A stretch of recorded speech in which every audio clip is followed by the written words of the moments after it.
Hello everyone, আমরা আছি Netaji Subhash Chandra Bose international এয়ারপোর্টে, যেমন আপনারা দেখতে পাচ্ছেন। আর ওখানে হচ্ছে আমার ওয়াইফ দাঁড়িয়ে আছে। আমরা আজকে যাচ্ছি আন্দামান আর নিকোবর আইল্যান্ডস।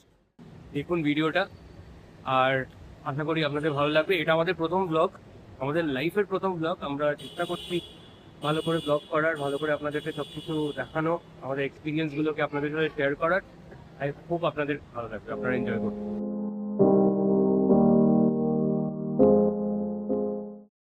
আমরা ফ্লাইটে বসে গেছি, এক্সাইটেড।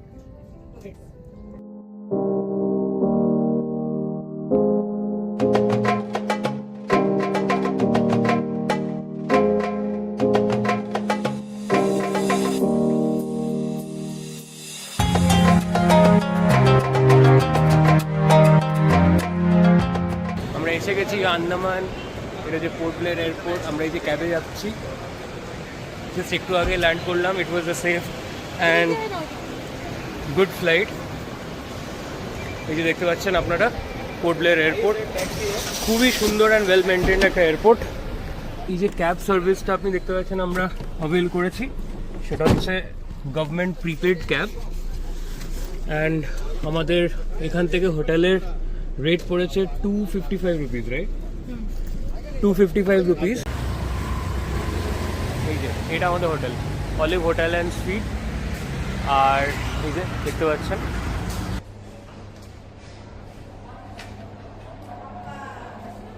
তো এটা হচ্ছে পুরো রুমটা।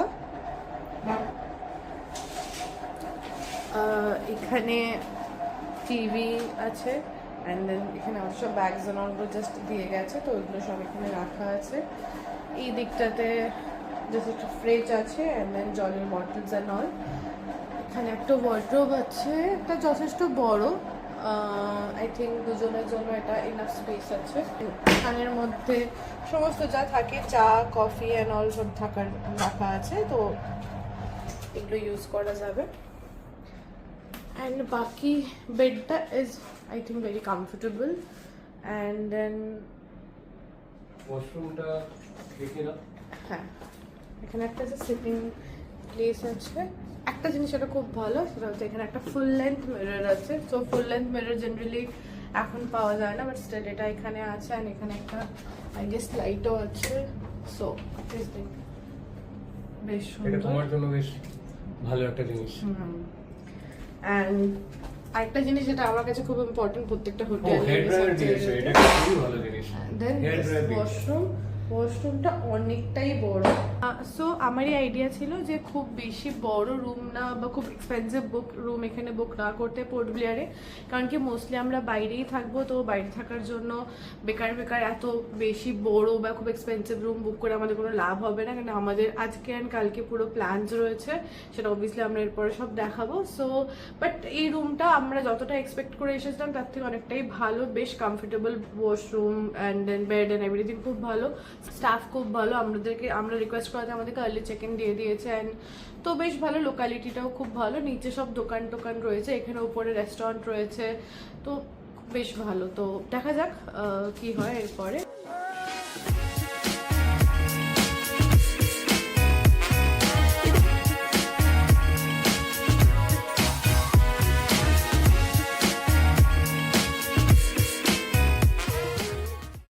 আমরা এখন চলে এসেছি, এটা হচ্ছে আবারদিন জেট্টি। আর এখান থেকে আমাদের ফেরি ছাড়বে রস আইল্যান্ডের জন্য। তো আজকে আমরা রস আইল্যান্ডের ডে ট্যুর করব, অ্যান্ড তারপরে আমাদের প্ল্যানে আছে সেলুলার জেল ট্যুর করা, অ্যান্ড ইভিনিংয়ে সেলুলার জেলের লাইট অ্যান্ড সাউন্ড শো বুক করা আছে। তো এটা হচ্ছে আমাদের আজকের এজেন্ডা। আমাদের ইচ্ছা আছে দুপুরবেলার দিকে, মানে একটু বিকেল দিকে সানসেটের সময়তে কোনো একটা বিচে গিয়ে বসার। তো দেখা যাক সময় সেটা পারমিট করে কি না। আমরা ওইখান থেকে টিকিট কাউন্টার থেকে টিকিট করলাম, আর এখানে আমাদেরকে ওয়েট করতে বলা হয়েছে। কিছুক্ষণের পরে ফেরি যখন ছাড়বে আমাদেরকে ডাকা হবে। আর এই যে দেখছেন এখানে চিলড্রেন্স পার্কও আছে, বাচ্চাদের এখানে ভালো সময় কাটবে যতক্ষণ তারা ওয়েট করছেন। তো বেশ ভালো একটা জায়গা, খুবই গোছানো একটা জায়গা, খুবই সুন্দরভাবে সাজানো আর ভেরি ওয়েল মেনটেন্ড। আমরা স্কুটি এখানে আজকে স্কুটি রেন্টাল নিয়েছি, তো এটা আমার মনে হলো যে সবথেকে ভালো একটা মোড অফ ট্রান্সপোর্ট। ক্যাব বা কিছু করার থেকে অনেকটাই অ্যাফোর্ডেবল, অনেকটাই ইকোনমিক্যাল। অ্যান্ড স্কুটি যেটা নিয়েছি সেটা আমাদের পড়েছে 600 রুপিস পার ডে। অ্যান্ড একটা সিকিউরিটি ডিপোজিট দিতে হয়েছে, মানে 1200 টাকা দুদিনের পড়ছে, তো আমাদের 2000 টাকা ডিপোজিট দিতে হয়েছে, যার মধ্যে 800 হচ্ছে রিফান্ডেবল দুদিন শেষ হওয়ার পর। এটা দেখছেন আমরা দুইজন।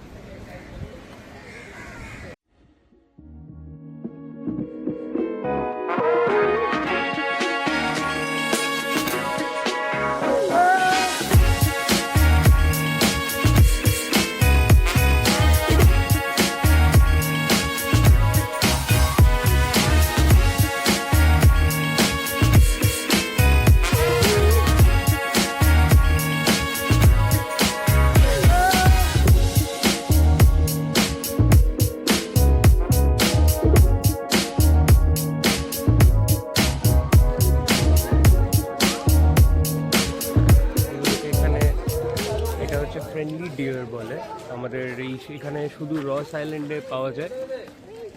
এই ডিয়ারগুলো মানুষের থেকে ভয় পায় না, মানে তারা অভ্যস্ত মানুষ দেখে, মানুষের মাঝখানে থেকে, তো সেই জন্য they are called friendly dears.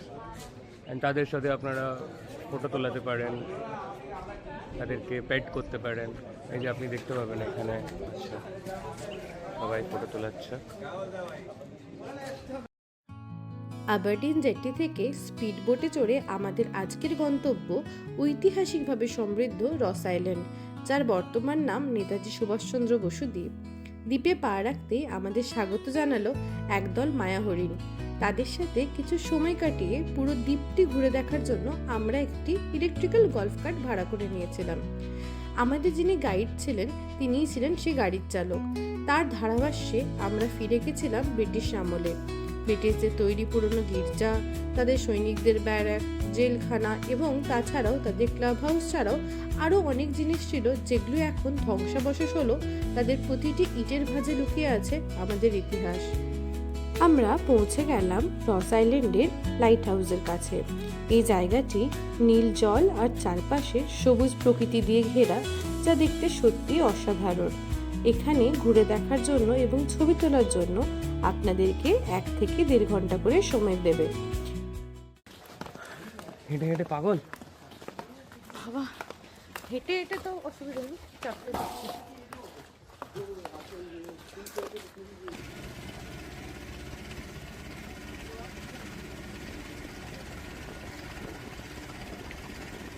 So আমাদের রস আইল্যান্ড থেকে আমরা জাস্ট এই ফিরলাম, এখন বাজে অ্যারাউন্ড 3:20।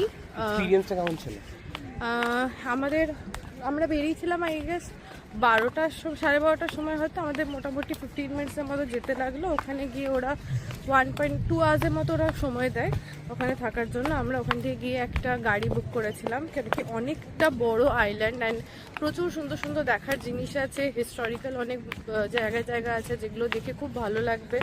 অ্যান্ড যিনি গাড়ি চালাচ্ছিলেন তিনি অ্যাকচুয়ালি গাইড হিসেবে কাজ করছিলেন, তো তিনি সব কিছু আমাদেরকে বলে যাচ্ছিলেন যে কোথায় কী হয়েছিল, কোথায় কোন ক্লাব হাউস ছিল, কোথায় চার্চ ছিল অ্যান্ড এভরিথিং সব কিছু বলছিল। সো সেটা একটা খুব ভালো এক্সপিরিয়েন্স ছিল। দেন আমরা নিচে যাই, লাইট হাউসের ওখানে যাই। ওখানেকার ভিউ খুব সুন্দর, অসাধারণ ভিউজ, মানে দেখে মনেই হচ্ছে না যে আমরা ইন্ডিয়ার কোনো কোথাও আছি। অ্যান্ড স্টিল আমরা এখনও বিচ বা কোথাও অ্যাক্সেস করিনি, আমরা জাস্ট ব্রিজের মতো লাইট হাউসের ওখান থেকে দেখছিলাম। তো খুব সুন্দর এক্সপিরিয়েন্স ছিল। এখানকার লোকেদের ব্যবহারও খুব ভালো, মানে এখনও অবধি তো আমরা মোটামুটি যা এক্সপিরিয়েন্স করেছি তার মধ্যে দিয়ে বলছি। অ্যান্ড এরপর এবার আমরা যে গেলাম সেটা তো হচ্ছে কি আমাদের এখানে রস আইল্যান্ডের এখানে যে জেটিটা কি নাম, আবারডিন জেটি যেটা আছে, ওখান থেকে আমাদের রস আইল্যান্ড যেতে চার্জেস পড়লো 470 রুপিস পার পারসন।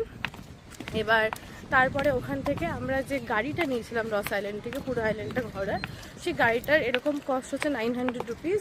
অ্যান্ড যদি সেটা 6 সিটার, এবার 6 জন যদি থাকে তাহলে 150 পার পার্সন করে। তো অনেকটাই হাঁটা আই গেস ওটাতে বেঁচে যায়, অনেকটা সময় বেঁচে যায়, ভালো করে মোমেন্টসগুলো এনজয় করা যায়, করা যায়। ইভেন হ্যাঁ, ইভেন গাইডেরও একটা এক্সপিরিয়েন্স পাওয়া যায়, কেন কি নিজে একা একা দেখলে এত কিছু যাওয়া তো পসিবল নয়। তো সেটা একটা খুব ভালো এক্সপিরিয়েন্স। আমি যদি পার্সোনালি জিজ্ঞেস করি, আমি সাজেস্ট করবো যে গাড়িটাই নিয়ে নেওয়া। অ্যান্ড এবার আমরা ফিরছি, 3:20 বাজছে এখন। আমরা চেষ্টা করছি কোনো রকমে যদি আমরা সেলুলার জেলের আজকের ভিজিটটা পেয়ে যাই, কেন কি 4টে অবধি খোলা আছে বলেছে। আমরা অ্যাকচুয়ালি আজকে একটু লেটে বেরিয়েছি, তাই জন্য টাইমিংটা আমাদের একটু অসুবিধা মনে হচ্ছে, বাট চেষ্টা করছি আমরা সেটা যদি পেয়ে যাই। তো সেলুলার জেল যেটা আমরা শুনলাম সেটা হচ্ছে 12টা থেকে, প্রথমে আই গেস 9টা থেকে খোলা থাকে 12টা অবধি, অ্যান্ড দেন 12টা থেকে 1টা অবধি ওদের বন্ধ থাকে লাঞ্চ আওয়ার হিসেবে। অ্যান্ড দেন না, একটা অবধি, অ্যান্ড দেন 1টা থেকে 4টে অবধি আবার খোলা থাকে। 4টের মধ্যে আপনাকে এন্ট্রি নিতে হবে, দেন আপনি ওখানে হয়তো সময় কাটাতে পারবেন, সেটা নিয়ে কোনো ইস্যুস নেই। বাট 4টের মধ্যে আপনাকে এন্ট্রি নিতে হবে। তো এখানে অলরেডি 320 রস। এখানকার থেকে আইল্যান্ডটা খুবই সামনে, আমাদের কাছে নিজেদের স্কুটি আছে, তো বেশি সময় লাগবে না। এবার দেখা যাক কী হয়। রস আইল্যান্ড থেকে বেরিয়ে আমরা সরাসরি চলে এলাম ইতিহাসের সাক্ষী সেলুলার জেলে। এখানকার প্রবেশ মূল্য ছিল জনপ্রতি মাত্র 30 টাকা। পর্যটকদের জন্য এখানে গাইডের ব্যবস্থা আছে, যারা ছোট ছোট গ্রুপে ভাগ করে পুরো জেলটি ঘুরিয়ে দেখান। গাইডের কাছে আমরা বিস্তারিতভাবে জানতে পারলাম সেই সময়ের কালাপানি সাজা এবং বিপ্লবীদের ওপর ব্রিটিশদের কঠোর শাস্তির ইতিহাস। वो पूरी गिने दिया, इस बार आवाज बदल दिया। जून 28, 1998 एक तेज बारिश में ये पेड़ जड़ से उखड़ कर गिर गया। लाइट एंड साउंड की ओरिजिनलिटी को बनाए रखने के लिए हम लोगों ने क्या किया, उसी पेड़ को काट करके फिर से वहीं पे लगा दिया, ट्री प्लांट हो गया। अब उस पेड़ का ब्रांच है वो जो बड़ा हो रहा है, इसलिए ये पेड़ न्यू लग रहा है, क्योंकि 100 ईयर्स पेड़ काफी बड़ा रहेगा, लेकिन है वो ओरिजिनल पेड़ का ही था। এখানকার কারাগারের পরিবেশ এবং বন্দীদের জীবনযাত্রা সম্পর্কে জানলে আজও কিন্তু গা শিউরে ওঠে। গাইড আমাদের পুরো জেলটি ঘুরিয়ে দেখানোর পর নিজেদের মতো করে সবটা দেখার জন্য এবং অনুভব করার জন্য বেশ কিছুটা সময় দিয়েছিলেন। ওখানে জানলে এবং ওখানে ঘুরলে আপনারা কিন্তু সব রকম যারা যারা ওখানে কারাগারে বন্দী ছিল সবার নাম এবং তাদের সম্পর্কে অনেক কিছু জানতে পারবেন।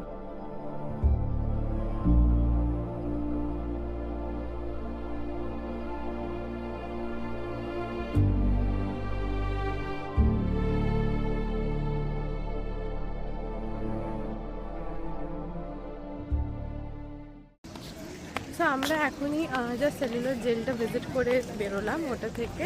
ওখানে ঢুকে আমরা গাইড নিয়েছিলাম। তো গাইডটা চার্জেস আছে, সেটা পড়লো 200 পার ফ্যামিলি। সো আপনারা যদি 4 জন 5 জন 6 জনের যতজনের ফ্যামিলি হন কি 2 জন 3 জনের হন, তো আপনাদেরকে 200 টাকাই পে করতে হবে। তো চাই না পরে কিন্তু চার্জেস করে, ফর নাও এখন 200ই লাগছে। খুবই ইনফরমেটিভ ছিল, সব জায়গাটা উনি আলাদা আলাদা করে ঘোরালেন, যিনি গাইড ছিল আমাদের। অ্যান্ড প্রচণ্ড ভালো ওনাদের নলেজ, অনেক কিছু জানা গেল এটা থেকেও। সো আমি তো এবারও এটাই সাজেস্ট করবো যে গাইড নিয়ে নেওয়াটাই সব থেকে বেটার হয়। অ্যান্ড তারপর গাইড সব কিছু এক্সপ্লেন করে দিল, সব জায়গাগুলো ঘুরে নেওয়ার পর তারপর আপনার কাছে ফ্রি টাইম আছে, আপনি যতক্ষণ জেলটা ঘুরে দেখতে পারেন। তো এক্সপিরিয়েন্স খুবই ভালো, শুনে অনেক খারাপ লাগলো, অনেক কিছু মনে হলো যেগুলোতে আমাদের ফ্রিডম ফাইটার্সরা কত কিছু ওরা অত্যাচার সব কিছু সহ্য করেছে ফরাস। অ্যান্ড আমরা যে এরকমভাবে এখন ঘুরে বেড়াচ্ছি ইন্ডিয়াতে, এত freedom, democracy and everything, it is all because of them. ওরা না থাকলে হয়তো আমরাও এরকমভাবে থাকতাম না। প্রচণ্ড গরম and everyone is very exhausted. Hydrate করো নাও নিজে।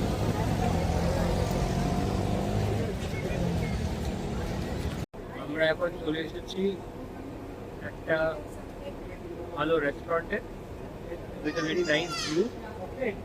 এবার এই রেস্টুরেন্টটাতে যেটাতে আমরা এসেছি সেটা হচ্ছে আমাদের যে হোটেলটাতে আমরা থাকি সেই হোটেলটার জাস্ট ওপরে রুফটপ। আর এখান থেকে ভিউটা অসাধারণ। আর এখন সানসেট হচ্ছে, খুব সুন্দর লাগছে গোল্ডেন আওয়ারের ভিউটা দেখতে। আপনারাও দেখুন।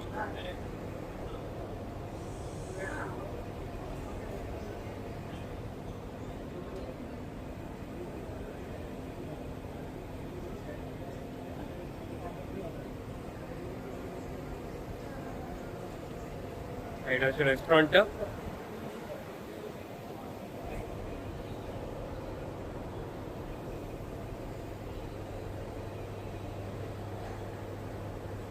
আর এটা আমরা করেছি বাটার নান, তন্দুরি রুটি আর আর এটা? কড়াই মোড়। কড়াই মোড়। খেয়ে বলা যাক কেমন হয়েছে। স্টার্টার্সটা তো আপাতত খুবই ভালো লাগছে। হ্যালো, আমরা এখন চলে এসেছি, মানে এখন টাইম হচ্ছে 7:30 আর আমরা এসে গেছি সেলুলার জেলে আবার। মাঝখানে আমরা লাঞ্চ করেছিলাম অ্যান্ড তারপরে হোটেলে গিয়ে কিছুক্ষণ আমরা রেস্ট করলাম। তারপরে আমরা আরামসে রেস্ট অল করে 7:30-তে লাইট অ্যান্ড সাউন্ড শো দেখতে চলে এসেছি সেলুলার জেলে।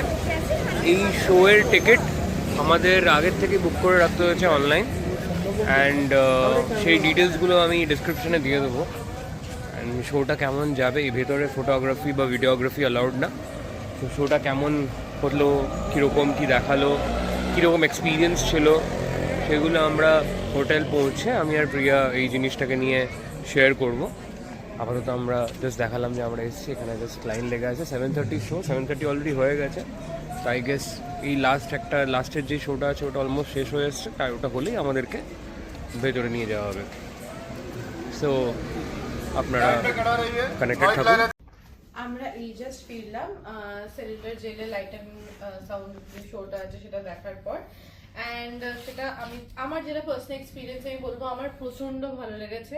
মানে আন্দামান নিকোবর এখন আমরা যেখানে আছি সেটা আমরা ঘুরতে আসার জন্য বা আমাদের একটা ভালো সময় কাটানোর জন্য, ভালো মুহূর্তের জন্য আমরা আসছি, একটা সময় কাটাতে, একটা এনজয় করতে। কিন্তু একটা সময় এই আন্দামানে কত কিছু হয়েছে সেইটা পুরো হিস্ট্রি অ্যান্ড অল সব কিছু হচ্ছে কি ওইটার থ্রু দিয়ে আমরা জানতে পারি। কিছুটা আমরা সকালে যখন জেল ভিজিট করছিলাম গাইডের থ্রু দিয়ে জানতে পেরেছি, বাট আজকে যেটা আমরা শুনলাম সেটা কিভাবে আন্দামান নিকোবর কিভাবে স্টার্ট হলো, মানে কিরকম ভাবে আন্দামান নিকোবর নাম পেলো, দেন ওখান থেকে আস্তে আস্তে ব্রিটিশরা কিভাবে ওখানে সব ক্যাদিদেরকে রাখতো, অ্যান্ড দেন সেখান থেকে হচ্ছে গিয়ে কিভাবে এই সেলুলার জেলটা স্টার্ট হলো, অ্যান্ড দেন তারপর জাপানিজরা যখন এসেছিল কিভাবে কি করলো। তো পুরো আন্দামান নিকোবরের পুরো এক্সপিরিয়েন্সটা আমরা জানতে পারলাম, যেটা হিস্ট্রি যেটা ছিল সেটা আমরা জানতে পারলাম। আমরা জানতে পারলাম আজ থেকে প্রায় 100 বছর আগে সেটা কতটা আলাদা ছিল, কতটা চেঞ্জেস এসেছে, কত কিছু এসেছে। সো আমি সবাইকে বলবো নিশ্চয়ই গিয়ে একবার শোটা দেখে আসতে। এটা 45 মিনিটসের শো, 300 টাকা করে per person ticket. It is not a lot, but ওখানে গিয়ে প্রচন্ড ভালো লাগবে। কেন কি যেখানে আমরা ঘুরতে এসেছি সেই জায়গাটা সম্পর্কে জানা, তার ইতিহাস জানা, আমার মনে হয় তাহলে কানেক্টটা আমরা আরো বেশি ফিল করতে পারি। সো আমি অবশ্যই যাব অ্যান্ড চাইবো যাতে সবাই যাক। অ্যান্ড এখানে গিয়ে বাদে আমাদের যে ফ্রিডম ফাইটার্স যাদের সম্পর্কে আমরা অলওয়েজ জানি, বাট আরও তাদের প্রতি আমাদের রেসপেক্টটা বেড়ে যাবে। অ্যান্ড এরকম অনেক ফ্রিডম ফাইটার্স আছে যাদের কথা আমরা জানি না, কোনোদিনও শুনিনি, তাদের সম্পর্কে আমরা জানতে পারবো, অনেক রকম আইডিয়াস হবে। তো it was very good. So সবাই যাক and thank you so much. আজকে আমরা আজকের দিনটা এইভাবেই শেষ করছি। এবার আমরা প্রচন্ড টায়ার্ড, আমাদের একটু রেস্টে, কালকে সকালে আমাদের আবার 8:30-টার মধ্যে বেরিয়ে যেতে হবে। So thank you so much everyone. Please keep watching us and please like, share and subscribe. Bye bye. Good night.